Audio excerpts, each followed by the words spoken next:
নমস্কার। আপনারা দেখছেন ঘাটাল বার্তা। ঘাটাল বার্তা সাপ্তাহিক সংবাদপত্র ও জি বার্তা ডিজিটাল মিডিয়ার তরফ থেকে শ্রদ্ধেয় নারায়ণ ভাইকে জানাই শ্রদ্ধা, নমস্কার এবং তার আত্মার শান্তি। আমি ঘাটাল থেকে ঘাটাল বার্তা গঙ্গাধর রায়। আসল নাম নারায়ণ ভট্টাচার্য, ডাকনাম নারায়ণ ভাই। এই নারায়ণ ভাই নামেই পরিচিত ছিলেন ঘাটাল মহকুমার এক বিশিষ্ট সমাজসেবী নারায়ণ ভাই।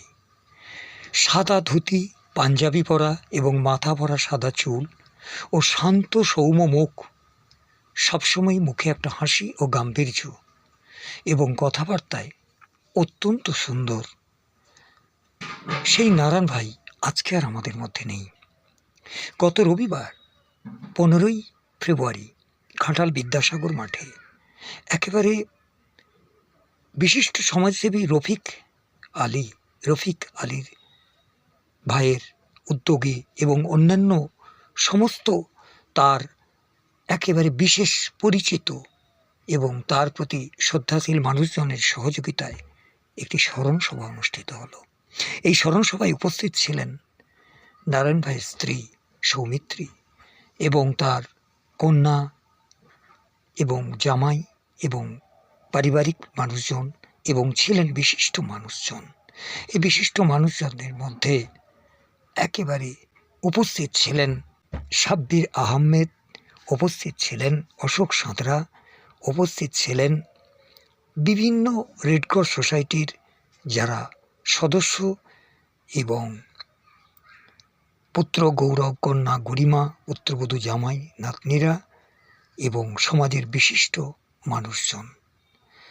উপস্থিত ছিলেন বৈকুণ্ঠপুর নিম্বক মঠের মহারাজ সুভাষ ত্রিপাঠী মহাশয়। উল্লেখ্য 1951 সালে হুগলি জেলার বৈদ্যবাটিতে তার জন্ম। বাবা ছিলেন বিভূতিভূষণ ভট্টাচার্য, মা হিন্দুবালা দেবী। ছোটবেলা থেকেই তিনি সংগ্রামী ছিলেন। কলেজে পড়াশোনা করে 1974 সালে নকশাল আন্দোলনে তিনি নাকি যোগ দিয়েছিলেন।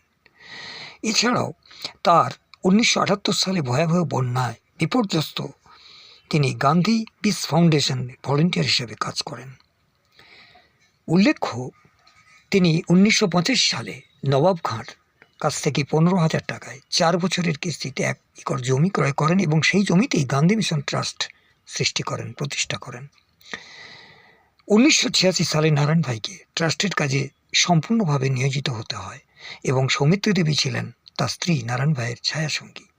গুজরাট রিলিফ সোসাইটি চক্ষু অপারেশন তাদের সহযোগিতায় তিনি পরিচালনা করেন এবং 1987 সালে নারায়ণ ভাইয়ের উদ্যোগে 7 জনকে সদস্যকে নিয়ে এলসি দানি আই হসপিটাল তৈরি হয়। এখানে বিনামূল্যে গরিব ও দুস্থ মানুষের চক্ষু অপারেশন করা হতো। নারায়ণ ভাই বলতেন, সমাজসেবা প্রচার নয়, সমাজসেবা উপস্থিতি। নারায়ণ ভাই ছিলেন প্রকৃত অর্থে একটা পরিব্রাজক। তিনি গান্ধী মতাদর্শকে সামনে রেখে ইউরোপ, আমেরিকা, অস্ট্রেলিয়া সহ 40টি দেশ ভ্রমণ করেন এবং সেই সমস্ত দেশ থেকে যে সংগৃহীত দান তিনি পেতেন ঘাটালের মানুষের কল্যাণে একেবারে অকাতরে দান করতেন। তার কাছে কেউ ঘুরে যেত না। ঘাটাল রেডক্রস সোসাইটির কোনো শাখা ছিল না। সেখানে 2004 সালে ঘাটাল রেডক্রস বিল্ডিং তৈরি হয় এবং তিনি তার সম্পাদকের দায়িত্বভার নেন।